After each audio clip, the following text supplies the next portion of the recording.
लंका में महाबलशाली मेघनाद के साथ बड़ा ही भीषण युद्ध चला। अंततः मेघनाद मारा गया। रावण, जो अब तक मद में चूर था, राम सेना खास तौर पर लक्ष्मण का पराक्रम सुनकर थोड़ा तनाव में आया। रावण को कुछ दुखी देखकर रावण की मां कैकसी ने उसके पाताल में बसे दो भाइयों अहिरावण और महिरावण की याद दिलाई। रावण को याद आया कि ये दोनों तो उसके बचपन के मित्र रहे हैं। लंका का राजा बनने के बाद उनकी सुध ही नहीं रही। रावण यह भली प्रकार जानता था कि अहिरावण व महिरावण तंत्र मंत्र के महापंडित, जादू टोने के धनी और मां कामाक्षी के परम भक्त हैं। रावण ने उन्हें बुला भेजा और कहा कि वह अपने छल बल कौशल से श्री राम व लक्ष्मण का सफाया कर दें। यह बात दूतों के जरिए विभीषण को पता लग गई। युद्ध में अहिरावण व महिरावण जैसे परम मायावी के शामिल होने से विभीषण चिंता में पड़ गए। विभीषण को लगा कि भगवान श्री राम और लक्ष्मण की सुरक्षा व्यवस्था और कड़ी करनी पड़ेगी। इसके लिए उन्हें सबसे बेहतर लगा कि इसका जिम्मा परम वीर हनुमान जी को सौंप दिया जाए। राम लक्ष्मण की कुटिया लंका में सुवेल पर्वत पर बनी थी। हनुमान जी ने भगवान श्री राम की कुटिया के चारों ओर एक सुरक्षा घेरा खींच दिया। कोई जादू टोना, तंत्र मंत्र का असर या मायावी राक्षस इसके भीतर नहीं घुस सकता था। अहिरावण और महिरावण श्री राम और लक्ष्मण को मारने उनकी कुटिया तक पहुँचे, पर इस सुरक्षा घेरे के आगे उनकी एक ना चली। असफल रहे। ऐसे में उन्होंने एक चाल चली। महिरावण विभीषण का रूप धर के कुटिया में घुस गया। राम व लक्ष्मण पत्थर की सपाट शिलाओं पर गहरी नींद से सो रहे थे। दोनों राक्षसों ने बिना आहट के शिला समेत दोनों भाइयों को उठा लिया और अपने निवास पाताल की ओर लेकर चल दिए। विभीषण लगातार सतर्क थे। उन्हें कुछ देर में ही पता चल गया कि कोई अनहोनी घट चुकी है। विभीषण को महिरावण पर शक था। उन्हें राम लक्ष्मण की जान की चिंता सताने लगी। विभीषण ने हनुमान जी को महिरावण के बारे में बताते हुए कहा कि वे उसका पीछा करें। लंका में अपने रूप में घूमना राम भक्त हनुमान के लिए ठीक न था, सो उन्होंने पक्षी का रूप धारण कर लिया और पक्षी का रूप में ही निकुंभला नगर पहुंच गए। निकुंभला नगरी में पक्षी रूप धरे हनुमान जी ने कबूतर और कबूतरी को आपस में बतियाते सुना। कबूतर कबूतरी से कह रहा था कि अब रावण की जीत पक्की है। अहिरावण व महिरावण राम लक्ष्मण को बलि चढ़ा देंगे।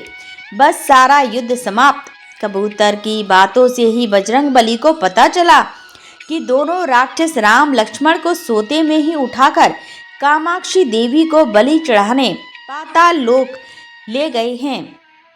हनुमान जी वायु वेग से रसातल की ओर बढ़े और तुरंत वहां पहुंचे।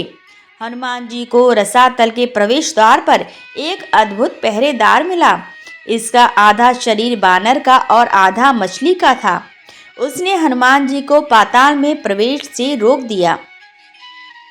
द्वारपाल हनुमान जी से बोला कि मुझको परास्त किए बिना तुम्हारा भीतर जाना असंभव है। दोनों में लड़ाई ठन गई। हनुमान जी की आशा के विपरीत यह बड़ा ही बलशाली और कुशल योद्धा निकला। दोनों ही बड़े बलशाली थे। दोनों में बहुत भयंकर युद्ध हुआ, परंतु वह बजरंग बली के आगे न टिक सका। आखिरकार हनुमान जी ने उसे हरा तो दिया, पर उस द्वारपाल की प्रशंसा करने से नहीं रह सके। हनुमान जी ने उस वीर से पूछा कि हे वीर, तुम अपना परिचय दो। तुम्हारा स्वरूप भी कुछ ऐसा ही है। उससे कौतूहल हो रहा है। उस वीर ने उत्तर दिया, मैं हनुमान का पुत्र हूँ और एक मछली से पैदा हुआ हूँ। मेरा नाम मकरध्वज है। हनुमान जी ने यह सुना तो आश्चर्य में पड़ गए। वह वीर की बात सुनने लगे। मकरध्वज ने कहा, लंका दहन के बाद हनुमान जी समुद्र में अपनी अग्नि शांत करने पहुँचे। उनके शरीर से पसीने के रूप में तेज गिरा। उस समय मेरी माँ ने आहार के लिए मुख खोला था। वह तेज मेरी माता ने अपने मुख में ले लिया और गर्भवती हो गई। उसी से मेरा जन्म हुआ है। हनुमान जी ने जब यह सुना तो मकरध्वज को बताया कि वो ही हनुमान है। मकरध्वज ने हनुमान जी के चरण स्पर्श किए और हनुमान जी ने भी अपने बेटे को गले लगा लिया और वहां आने का पूरा कारण बताया। उन्होंने अपने पुत्र से कहा कि अपने पिता के स्वामी की रक्षा में सहायता करो। मकरध्वज ने हनुमान जी को बताया कि कुछ ही देर में राक्षस बलि के लिए आने वाले हैं। बेहतर होगा कि आप रूप बदलकर कामाक्षी के मंदिर में जाकर बैठ जाएं। उनको सारी पूजा झरोखे से करने को कहें। हनुमान जी ने पहले तो मधुमक्खी का वेश धरा और माँ कामाक्षी के मंदिर में घुस गए। हनुमान जी ने माँ कामाक्षी को नमस्कार कर सफलता की कामना की और फिर पूछा, हे माँ, क्या आप वास्तव में श्री राम जी और लक्ष्मण जी की बलि चाहती हैं? हनुमान जी के इस प्रश्न पर माँ कामाक्षी ने उत्तर दिया कि नहीं, मैं तो दुष्ट अहिरावण व महिरावण की बलि चाहती हूँ। यह दोनों मेरे भक्त तो हैं पर अधर्मी और अत्याचारी भी हैं। आप अपने प्रयत्न करो, सफल रहो। मंदिर में 5 दीप जल रहे थे। अलग अलग दिशाओं और स्थान पर माँ ने कहा, यह दीप अहिरावण ने मेरी प्रसन्नता के लिए जलाए हैं। जिस दिन यह एक साथ बुझा दिए जा सकेंगे उसका अंत सुनिश्चित हो सकेगा। इस बीच गाजे बाजे का शोर सुनाई पड़ने लगा। अहिरावण महिरावण बलि चढ़ाने के लिए आ रहे थे। हनुमान जी ने अब माँ कामाक्षी का रूप धरा। जब अहिरावण और महिरावण मंदिर में प्रवेश करने ही वाले थे कि हनुमान जी का महिला स्वर गूंजा। हनुमान जी बोले, मैं कामाक्षी देवी हूँ और आज मेरी पूजा झरोखे से करो। झरोखे से पूजा आरंभ हुई। ढेर सारा चढ़ावा माँ कामाक्षी को झरोखे से चढ़ाया जाने लगा। अंत में बंधक बलि के रूप में राम लक्ष्मण को भी उसी में डाला गया। दोनों बंधन में बेहोश थे। हनुमान जी ने तुरंत उन्हें बंधन मुक्त किया।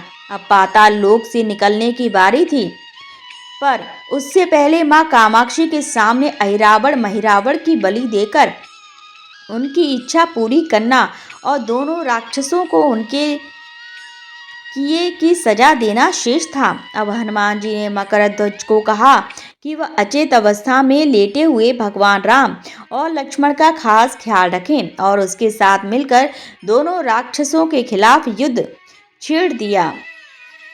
पर यह युद्ध आसान न था। अहिरावण और महिरावण बड़ी मुश्किल से मरते तो फिर पांच के रूप में जिंदा हो जाते। इस विकट स्थिति में मकरध्वज ने बताया कि अहिरावण की एक पत्नी नागकन्या है। अहिरावण उसे बलात् हल लाया है। वह उसे पसंद नहीं करती पर मन मार के उसके साथ है। वह अहिरावण के राज जानती होगी। उससे उसकी मौत का उपाय पूछा जाए। आप उसके पास जाएं और सहायता मांगें। मकरध्वज ने राक्षस को युद्ध में उलझाए रखा और उधर हनुमान अहिरावण की पत्नी के पास पहुंचे। नागकन्या से उन्होंने कहा कि यदि तुम अहिरावण की मृत्यु का भेद बता दो तो हम उसे मारकर तुम्हें उसके चुंगल से मुक्ति दिला देंगे। अहिरावण की पत्नी ने कहा, मेरा नाम चित्रसेना है। मैं भगवान विष्णु की भक्त हूँ। मेरे रूप पर अहिरावण मर मिटा और मेरा अपहरण कर यहाँ कैद किए हुए है, पर मैं उसे नहीं चाहती। लेकिन मैं अहिरावण का भेद तभी बताऊंगी जब मेरी इच्छा पूरी की जाएगी। हनुमान जी ने अहिरावण की पत्नी नागकन्या चित्रसेना से पूछा कि आप अहिरावण की मृत्यु का रहस्य बताने के बदले में क्या चाहती हैं? आप मुझसे अपनी शर्त बताएं, मैं उसे जरूर मानूंगा। चित्रसेना ने कहा, दुर्भाग्य से अहिरावण जैसा असुर मुझे हल्लाया। इससे मेरा जीवन खराब हो गया। मैं अपने दुर्भाग्य को सौभाग्य में बदलना चाहती हूँ। अगर आप मेरा विवाह श्री राम से कराने का वचन दें तो मैं अहिरावण के वध का रहस्य बताऊंगी। हनुमान जी सोच में पड़ गए। भगवान श्री राम तो एक पत्नी निष्ठ हैं। अपनी धर्म पत्नी देवी सीता को मुक्त कराने के लिए असुरों से युद्ध कर रहे हैं। वह किसी और से विवाह की बात तो कभी स्वीकारेंगे नहीं। मैं कैसे वचन दे सकता हूँ। फिर सोचने लगे कि यदि समय पर उचित निर्णय ना लिया तो स्वामी के प्राण ही संकट में हैं। असमंजस की स्थिति में बेचैन हनुमान जी ने ऐसी राह निकाली कि सांप भी मर जाए और लाठी भी ना टूटे। हनुमान जी बोले, तुम्हारी शर्त स्वीकार है, पर हमारी भी एक शर्त है। यह विवाह तभी होगा जब तुम्हारे साथ भगवान राम जिस पलंग पर आसीन होंगे वह सही सलामत रहना चाहिए। यदि वह टूटा तो इसी अपशगुन मानकर वचन से पीछे हट जाऊंगा। जब महाकाय ऐरावत के बैठने से पलंग नहीं टूटा तो भला श्री राम के बैठने से कैसे टूटेगा। यह सोचकर चित्रसेना तैयार हो गई। उसने ऐरावत समेत सभी राक्षसों के अंत का सारा भेद बता दिया। चित्रसेना ने कहा, दोनों राक्षसों के बचपन की बात है। इन दोनों के कुछ शरारती राक्षस मित्रों ने कहीं से एक भ्रामरी को पकड़ लिया। मनोरंजन के लिए वे उसे भ्रामरी को बार बार कांटों से छेड़ रहे थे।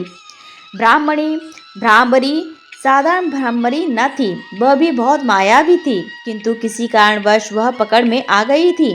भ्रामरी की पीड़ा सुनकर ऐरावत और महिरावत को दया आ गई और अपने मित्रों से लड़कर उसे छुड़ा दिया। मायावी भ्रामरी का पति भी अपनी पत्नी की पीड़ा सुनकर आया था। अपनी पत्नी की मुक्ति से प्रसन्न होकर उस भौरे ने वचन दिया था कि तुम्हारे उपकार का बदला हम सभी भ्रमर जाति मिलकर चुकाएंगे। और ये भौरे अधिकतर उसके शयन कक्ष के पास रहते हैं। यह सब बड़ी भारी संख्या में हैं। दोनों राक्षसों को जब भी मारने का प्रयास हुआ है और यह मरने को हो जाते हैं तब भ्रमर उनके मुख में एक बूंद अमृत का डाल देते हैं। उस अमृत के कारण ये दोनों राक्षस मरकर भी जिंदा हो जाते हैं। इनके कई कई रूप उसी अमृत के कारण हैं। उन्हें जितनी बार फिर से जीवन दिया गया उनके उतने नए नए रूप बन गए। इसीलिए आपको पहले इन भंवरों को मारना होगा। हनुमान जी रहस्य जानकर लौटे। मकरध्वज ने ऐरावत को युद्ध में उलझा रखा था तो हनुमान जी ने भंवरों का खात्मा शुरू किया। वे आखिर हनुमान जी के सामने कहाँ तक टिकते। जब सारे भ्रमर खत्म हो गए और केवल एक बचा तो वह हनुमान जी के चरणों में लौट गया। उसने हनुमान जी से प्राण रक्षा की याचना की। हनुमान जी पसीज गए। उन्होंने उसे क्षमा करते हुए एक काम सौंपा। हनुमान जी बोले, मैं तुम्हें प्राण दान देता हूँ, पर इस शर्त पर कि तुम यहाँ से तुरंत चले जाओगे और ऐरावत की पत्नी के पलंग की पाटी में घुसकर जल्दी से जल्दी उसे पूरी तरह खोखला बना दोगे। भंवरा तत्काल चित्रसेना के पलंग की पाटी में घुसने के लिए प्रस्थान कर गया। इधर ऐरावत और महिरावत को अपने चमत्कार के लुप्त होने से बहुत अचरज हुआ, पर उन्होंने मायावी युद्ध जारी रखा। ब्राह्मणों को हनुमान जी ने समाप्त कर दिया। फिर भी हनुमान जी और मकरध्वज के हाथों ऐरावत और महिरावत का अंत नहीं हो पा रहा था। यह देखकर हनुमान जी कुछ चिंतित हुए। फिर उन्हें कामाक्षी देवी का वचन याद आया। देवी ने बताया था कि ऐरावत की सिद्धि है कि जब पांचों दीपकों एक साथ बुझेंगे तभी वे नए नए रूप धारण करने में असमर्थ होंगे और उनका वध हो सकेगा। हनुमान जी ने तत्काल पंचमुखी रूप धारण कर लिया। उत्तर दिशा में बराह मुख, दक्षिण दिशा में नरसिंह मुख, पश्चिम में गरुड़ मुख, आकाश की ओर है ग्रीव मुख एवं पूर्ण दिशा में हनुमान मुख। उसके बाद हनुमान जी ने अपने पांचों मुख द्वारा एक साथ पांचों दीपक बुझा दिए। अब उनके बार बार पैदा होने और लंबे समय तक जिंदा रहने की सारी आशंकाएं समाप्त हो गई थीं। हनुमान जी और मकरध्वज के हाथों शीघ्र ही दोनों राक्षस मारे गए। इसके बाद उन्होंने श्री राम और लक्ष्मण जी की मूर्छा दूर करने के उपाय किए। दोनों भाई होश में आ गए। चित्रसेना भी वहां आ गई थी। हनुमान जी ने कहा, प्रभु अब आप ऐरावत और महिरावत के छल और बंधन से मुक्त हुए, पर इसके लिए हमें इस नाग कन्या की सहायता लेनी पड़ी थी। ऐरावत इसे बलपूर्वक उठा लाया था। वह आपसे विवाह करना चाहती है। कृपया उससे विवाह कर अपने साथ ले चलें।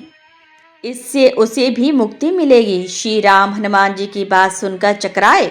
इससे पहले कि वह कुछ कह पाते, हनुमान जी ने कह दिया, भगवान आप तो मुक्तिदाता हैं।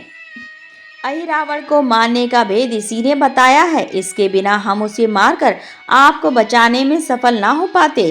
कृपा निधान इसे भी मुक्ति मिलनी चाहिए, परंतु आप चिंता ना करें। हम सबका जीवन बचाने वाले के प्रति बस इतना कीजिए कि आप बस इस पलंग पर बैठिए, बाकी का काम मैं संपन्न करवाता हूँ। हनुमान जी इतनी तेजी से सारे कार्य करते जा रहे थे कि इससे श्री राम जी और लक्ष्मण जी दोनों चिंता में पड़ गए। वह कोई कदम उठाते कि तब तक हनुमान जी ने भगवान राम की बाह पकड़ ली। हनुमान जी ने भावावेश में प्रभु श्री राम की बाह पकड़कर चित्रसेना के उस सजे धजे विशाल पलंग पर बिठा दिया। श्री राम कुछ समझ पाते कि तभी पलंग की खोखली पाटी चरमरा कर टूट गई।